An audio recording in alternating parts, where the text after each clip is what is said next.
مفہوم نہیں رکھتا، صرف کیا رکھتا ہے؟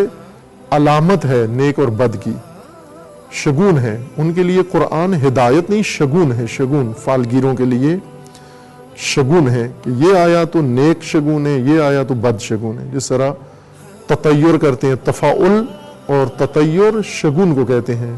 بندہ خدا قرآن چیخ چیخ کے کہہ رہا ہے یہ ہدایت ہے، یہ نور ہے، یہ حکمت ہے خدا کی، یہ تعلیم کے لیے ہے، شگون نہیں تمہارے لیے رکھا گیا، تطیر تفاعل کے لیے نہیں ہے، یہ نیک اور بد سے نہیں نکالنا آپ نے۔ استخارہ خیر مانگنا ہے خدا سے، تفاعل کا نام استخارہ نہیں ہے۔ خب جن کے نزدیک قرآن شگون ہے، یہ تفاعل والا گروہ، استخارہ والا گروہ قرآن کی کسی آیت سے کچھ بھی نہیں لیتا۔ اگر رحمت کا ذکر ہے نیک شگون ہے، عذاب کا ذکر ہے بد شگون ہے، ہر چیز شگون ہے ان کے لیے۔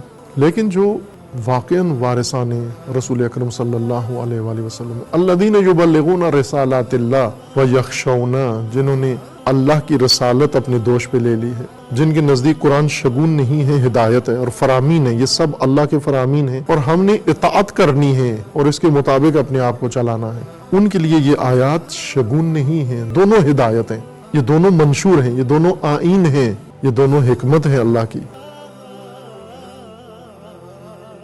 ذلك الكتاب لا ريب فيه هدى للمتقين، یہ وہ کتاب ہے جس میں کسی طرح کے شک و شبہے کی گنجائش نہیں، یہ صاحبان تقوی اور پرہیزگاروں کے لیے مجسم ہدایت ہے۔